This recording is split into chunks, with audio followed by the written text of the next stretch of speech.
Hey, this is Dale from Book Brand Business, and in today's training we're going to have a look at how to complete a non-fiction book proposal. And we're going to talk about all of the other things that you need to be thinking about as you complete your proposal. So a book proposal is a little bit like a traditional marketing plan, sort of like a traditional marketing plan. It's a strategic document for the author. Now, most people won't complete a book proposal unless they are looking for an agent or a publisher. But this is something that I highly recommend that you do regardless.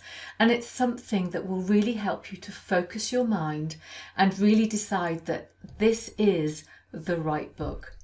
So when you open up the book proposal document, what I suggest that you do is you take each section and treat it like a mini project. So put some time aside, read through what needs to be completed, and then start to do it. So what we're going to do in this training is I'm going to go through this as a Word document. So I've got the document open and we're going to move through each of the sections, and I'm going to talk about what it is that you need to do to make this your best document ever and really help you to focus your mind and write the right book. So let's start with the suggested layout. Now, the first thing to remember is that this document that I'm using here, this is very much a master document. So it's a document in a particular format, and you would put all of your bits and pieces into it. What you need to think about is when you've started to look for agents and publishers, they will have their own template. You need to download that template and complete it in the way that they ask. So the document that I'm using here, I use this as a master template. I put all of my information into this, and then when I download a document from somewhere else, I just simply copy and paste, transpose the information over. But I always work from a master document. So this is the order in which this document has been put together. So just be mindful that you might have to change the order, you may have to add some other bits and pieces in, or indeed take some stuff out. I have no idea. But the important thing is you create a master document, get real clarity about this book, and then you can use it for however many other book proposals you need to put together. So the first thing that we have is the introduction.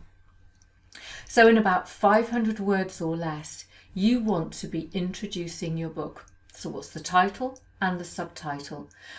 What category might it sell under? And then thinking about your target audience, what would make them want to read it? You know, why your book? What need does it fulfill? What's the reader going to get as an outcome of reading it? And kind of like, where does this fit in the market?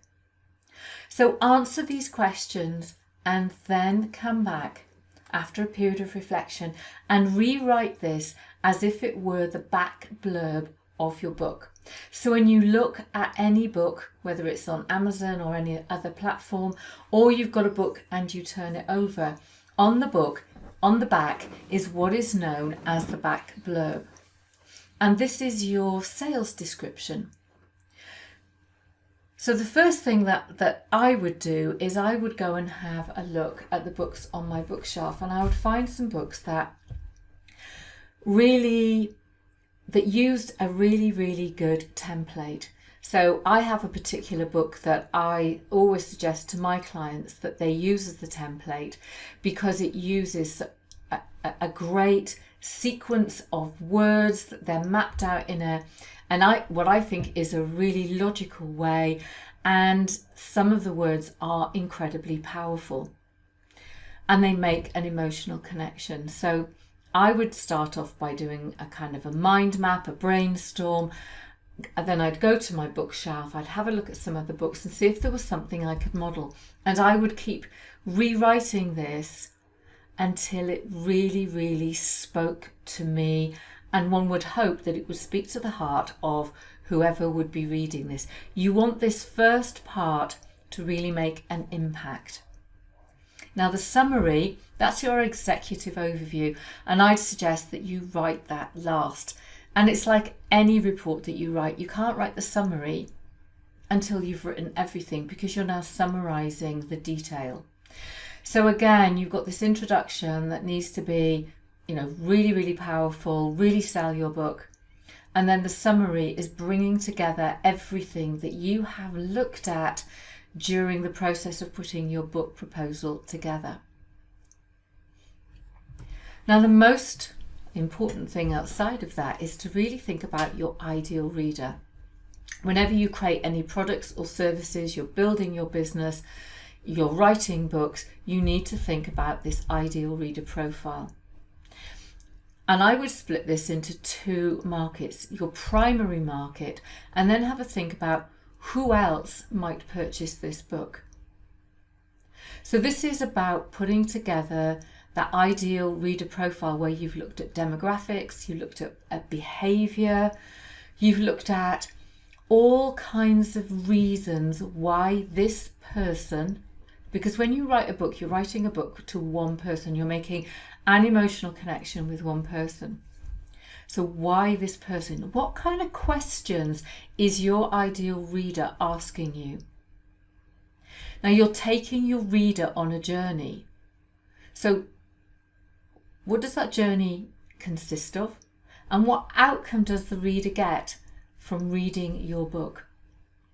So I would create a reader archetype, this ideal reader profile, however you decide to put that together. And then I would summarize who that person is. Now you're wanting to decide one person to write to, one person to make an emotional connection, but you really, really do need to think about their behaviors, their motivations, what would inspire them, what is this journey that they're going on, what questions they ask.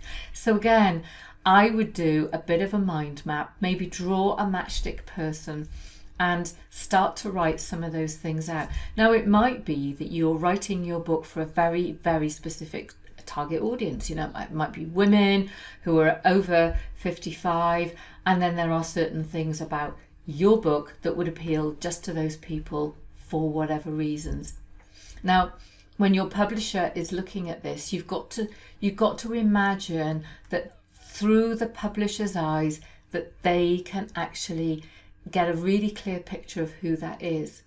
But you also want to see this person through the eyes of the ideal reader, because the ideal reader is going to pick your book up. So, how do they recognize themselves? That's the point. So when you've set all this out and you've created this book, you want to be thinking, how does my ideal reader recognize themselves? So again, it's quite a fun exercise pulling all this together.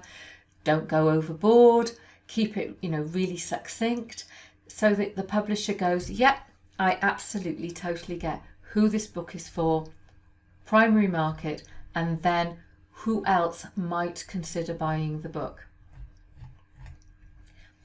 We want to know about you. We want your experience, your credentials. We want to know what makes you uniquely qualified to write and promote this book. Do not be sending your publisher or your proposed publisher or agent loads and loads of photographs. What they really want to know is why you. What experience do you have? What qualifications do you have? Is this part of your business already? Is this something new that you're venturing into? How does that make you the right person to write this book?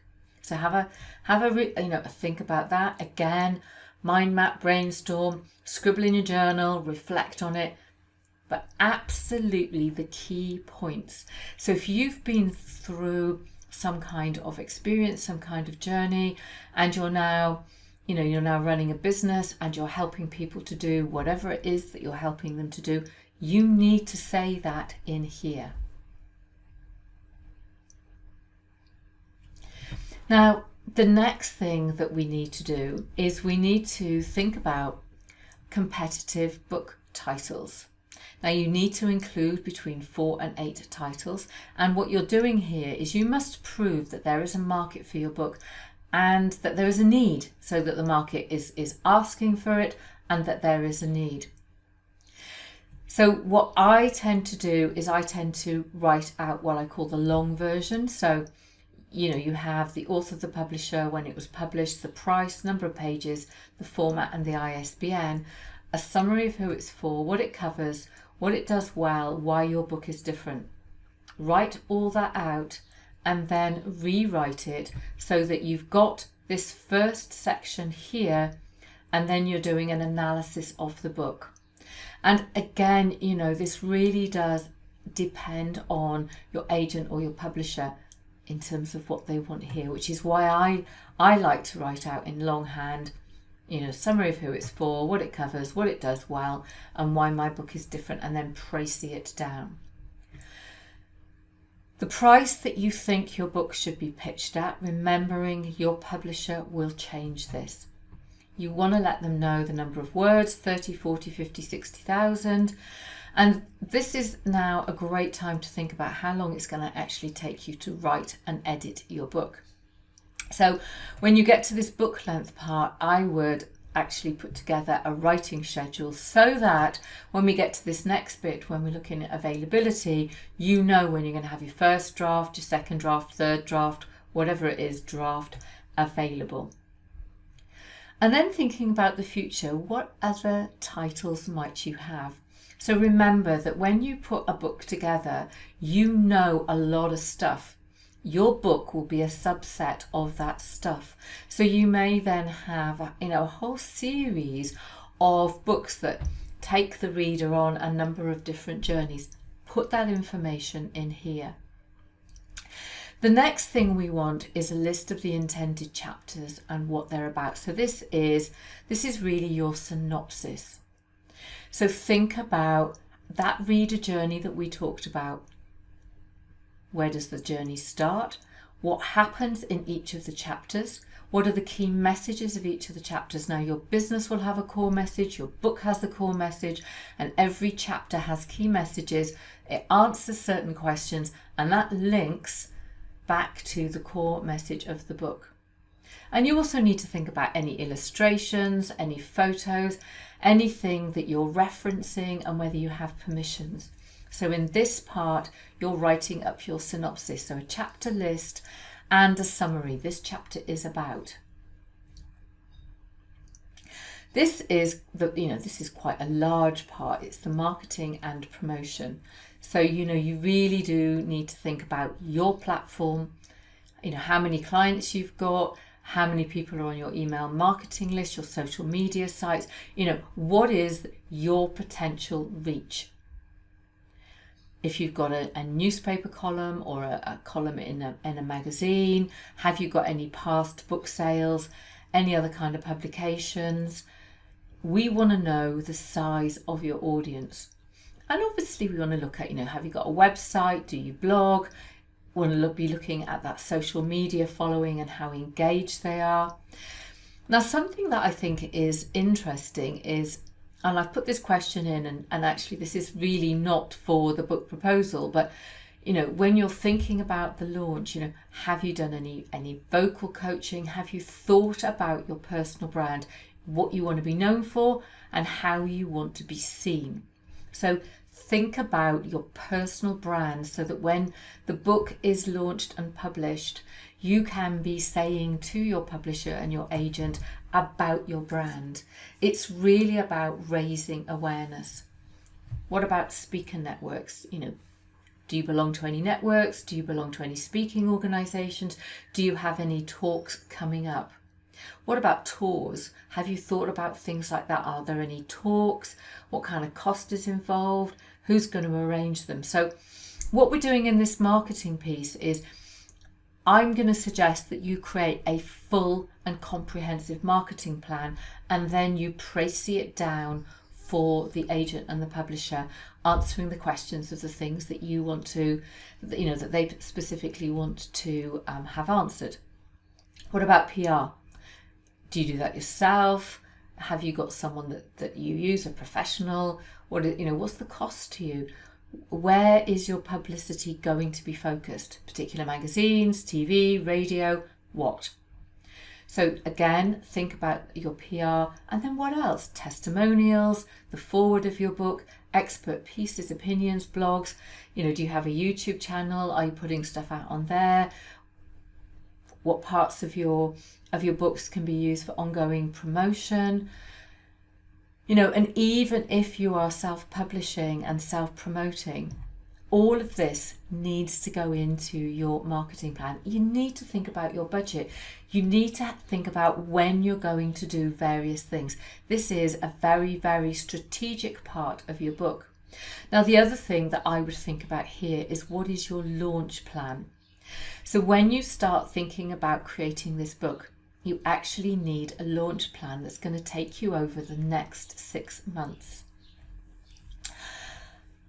I always write up an action plan. So what is the area? What's the detail? Who's going to do it? When? And then you might also want to add in here, how much it's going to cost. So although a lot of this stuff is not for the publisher or the agent, it's really important that you put it all together. Now, allied with your marketing plan, I would also create a 90-day action plan. So I would look at this. I would break everything down by specific areas. So, perhaps you're doing a blogging tour, perhaps you're doing some PR. I would split everything down by area, put the details in, and then look at it by date, look at it, who's going to do it. So it might be your PR agent, you might have someone who does your Facebook ads or whatever it is. And I would then put that along with the launch plan stuff into your 90-day plan. So you know exactly what you're doing when you're doing it. Then you need to include a couple of chapters, obviously not the introduction, because what we want to see here is to get a sense of style, voice, expertise, and the structure of the book. And then how will you be contacted? So this is a whistle-stop tour of your book proposal. And my name is Dale, and I'm from Book Brand Business. Now, stuff like this, teaching my clients how to create a book proposal, actually how to outline the book, create a marketing plan, a launch plan, are things that I do in my inner circle. So I'm going to include a link to the inner circle. It's £47 a month. You simply click on the link and join. You will be taken to a membership page, and from there you will find the Facebook page. Now, what we do in the inner circle is each month I do a specific piece of in-depth training, and then every week I run some Q&As, and there are other things that I include in the group as and when they are necessary. So the Big Book Inner Circle is your place to write your book. You get courses, as I said, you get weekly Q&As, you get some other live training sessions, and you get your questions answered. And the Big Book Inner Circle really is for those people who want to do this by themselves but have somebody else hold them accountable. So as I say, follow the link, join the Big Book Inner Circle, and then I can help you to support you through that process of planning and writing your book.